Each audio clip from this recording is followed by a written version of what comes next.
আমার কথা তোমরা বিশ্বাস করো, এইচএসসিতে সবচেয়ে বেশি আইসিটিতেই ফেল করে এবং এই আইসিটি তোমরা 5 দিনে কভার করতে পারো। সরি 5 দিন না, আমি 6 দিনের প্ল্যানিং তোমাদের সাথে শেয়ার করব।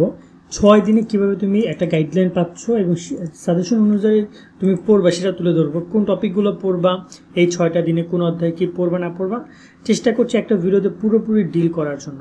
দেখো, আইসিটি কোনো বলতে পারো যে ভাই বোন নাই। প্রত্যেকটা প্রথম ও দ্বিতীয় পত্রটা হেল্প করে, প্রথম পত্র খারাপ গেলে দ্বিতীয় পত্র সাপোর্ট করে, কিন্তু আইসিটির সৃজনশীল বহু নির্বাচনী পুরোটাই আলাদা আলাদা। তুমি যদি কোনো একটা অংশে পৃথক অংশে ফেল করো দেন কিন্তু পুরোটাই ফেল। এই 5টা অধ্যায় তোমাদের আইসিটিতে আছে। সো এই 5টা অধ্যায় থেকে প্রশ্ন মনে হয় মাত্র 5টা অধ্যায়, কিন্তু ভাইয়া বইটা ধরো, শুরু করো, বুঝতে পারবা যে এটা আসলে এটা কি আইসিটি নাকি এটা বোমের মতো। তো তোমাকে পর্যাপ্ত সময় দিতে হবে। তো আজকে আমরা 6 দিনে কীভাবে আইসিটি কমপ্লিট করবা তার একটা গাইডলাইন দিচ্ছি। যারা আমাদের চ্যানেল সাবস্ক্রাইব করে রাখো, পাশে বেল আইকন বাজিয়ে রাখতে একদম ভুলো না। নিয়মিত আপডেট পেতে আমাদের সাথে যুক্ত থাকো, যে যেখানে থেকে দেখছো। আমি এখানে ডে বাই ডে একটা করে কথা বলি। প্রথম দিন, দ্বিতীয় দিন, তৃতীয় দিন, এরকম করে আমি 6টা দিনের কথা বলবো যে তোমরা এভাবে পড়তে পারো। এইচএসসি 2025 ব্যাচের শিক্ষার্থীরা বাংলা ইংরেজি আইসিটি নিয়ে তোমরা জানি অনেকেই দুশ্চিন্তা করছো। চলে এসেছে নাইট পাবলিকেশনের তোমার এই 3টা বই, বাংলা A+, ইংরেজিতে A+, আইসিটি ম্যাজিক। 3টা বই দারুণ। বাংলা A+, বাংলার প্রথম দ্বিতীয় পত্রের জন্য বেস্ট তোমার সলিউশন হতে পারে এবং কিউআর কোড স্ক্যান করলে ভিডিও ক্লাসগুলো ইউটিউবে দেখতে পারবা। ইংরেজিতে A+, ইংরেজির যে A+, ইংরেজি ফার্স্ট পেপার সেকেন্ড পেপার, অনুবাদ থেকে শুরু করে শর্টকাট যত টেকনিক আছে সব কিছু তুমি এই বইতে পেয়ে যাবা।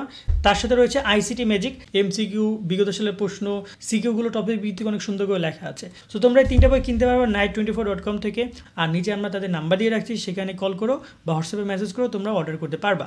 তবে এই জিনিসটা তুমি কাস্টমাইজেশন করতে পারো নিজের মতো করে। এমন না যে আমি বলছি জন্য এভাবে পড়তে হবে। তোমার যদি মনে হয় যে না অন্যভাবে পড়া যেতে পারে তাহলে পড়ো। দেখো, আইসিটির যদি আমি 2টা অধ্যায় সম্পর্কে আলাদাভাবে কথা বলি, একটা হচ্ছে 3য় অধ্যায় সংখ্যা পদ্ধতি ও ডিজিটাল ডিভাইস, এই অধ্যায়টা, এবং সবার শেষে রয়েছে 5ম অধ্যায় প্রোগ্রামিংয়ের ভাষা। এই 2টা অধ্যায় আইসিটির সবচেয়ে বেশি বলতে পারো যে এইটার প্রেডিক্ট করা খুবই টাফ এবং এটা তোমার মোড় ঘুরিয়ে দিতে পারে। ঠিক আছে, দেখা যায় তুমি খুব ইজি কোশ্চেন পড়ে গেছো, আসছে টাফ। আমার খুব টাফ পড়ে গেছো, দেখছো খুব ইজিগুলো আসছে। তো তোমাকে সময় বেশি করে দিতে হবে এই 2টা অধ্যায়ে। আর বাকি যে অধ্যায় 3টা রয়েছে সেটা অন অ্যাভারেজ, খুব বড় অধ্যায় না, ম্যানেজ করে তুমি চাইলে নিতে পারো। এখন তুমি কেমন স্টুডেন্ট সেটার উপর ডিপেন্ড করে। তুমি চাইলে এখানে টোটাল 5টা অধ্যায় পড়তে পারো, তুমি চাইলে আবার 3টা অধ্যায় পড়তে পারো। কেন? কারণ আইসিটিতে কিন্তু তোমার প্রশ্ন আসবে 8টা, তুমি অ্যান্সার করবে 5টা। তোমার সবগুলো অধ্যায় পড়া জরুরি না, সৃজনশীলের ক্ষেত্রে বেসিক্যালি। এমসিকিউ কিন্তু সবগুলো অধ্যায় পড়তে হবে। আমি ধরলাম তুমি মিনিমাম 3টা অধ্যায় কমপ্লিট করবে, প্রথম 3টা অধ্যায়। অবশ্যই তোমাকে সংখ্যা পদ্ধতি ডিজিটাল ডিভাইস করতে হবে। ঠিক আছে, এই 3টা অধ্যায় করলে মোটামুটি তুমি 5টা প্রশ্ন কমন পাবা এবং এখান থেকে আসবে 2টা এবং এখান থেকে আসবে 1টা, টোটাল 8টা প্রশ্ন এই ফর্মেটে দিবে তারা। ওকে, আশা করি। বাট যদি তোমার কাছে রিস্ক মনে হয় সেক্ষেত্রে তুমি 4র্থ অধ্যায় অ্যাড করতে পারো।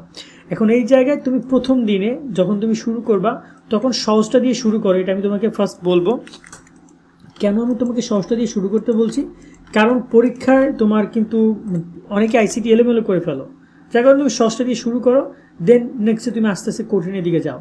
তো গেলে সহজ অধ্যায় প্রথম দিন, পুরোটা দিন তুমি তথ্য যোগাযোগ প্রযুক্তি, বিশ্ব বাংলাদেশে আমাদের আইসিটি সাজেশন ভিডিও দেখো, সেখানে আমরা ইন ডিটেলস আলোচনা করেছি যে কোন কোন টপিকগুলো পড়বা। এই যে টপিকগুলো রয়েছে এগুলো তোমাদের পরীক্ষায় আসবে এবং এখান থেকে কিছু গুরুত্বপূর্ণ না। এগুলো পুরো যখন তুমি একটা অধ্যায় পড়বা তখন ট্রাই করবা তার সৃজনশীল এমসিকিউ 2টাই পড়ার জন্য। এমন না যে তুমি সৃজনশীল পড়বা আর এমসিকিউটা রেখে দিবা, তা করবা না। সৃজনশীলও পড়বা, এমসিকিউ পড়বা, 2টাই পড়ে ফেলবা। ঠিক আছে, তাহলে অর্ধেক যেমন ধরো সাপোজ তুমি এখানে বায়ো ইনফরমেটিক্স পড়ছো, তার সৃজনশীলগুলো পড়ছো, বায়ো ইনফরমেটিক্স বা বায়োমেট্রিক্স বা ন্যানো টেকনোলজি নিয়ে তুমি সৃজনশীলগুলো পড়ছো। যখন তুমি এমসিকিউগুলো ক্লিয়ার করবা তখন দেখবে সৃজনশীলের বেস যেটা রয়েছে ওইটা অনেক ক্লিয়ার হচ্ছে, আবার তুমি এমসিকিউ খুব দ্রুত অপশনগুলো বুঝছো।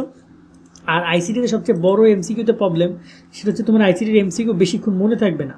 বাট এক্ষেত্রে এমন না যে তুমি পড়বা না, তুমি পড়বা, প্রত্যেকটা প্রশ্নের অপশনের সাথে তুমি পরিচিত হবা, যদি পরীক্ষার আগে সেগুলো তোমার চেনা পরিচিত মনে হয় এবং খুব সহজে ধরতে পারো।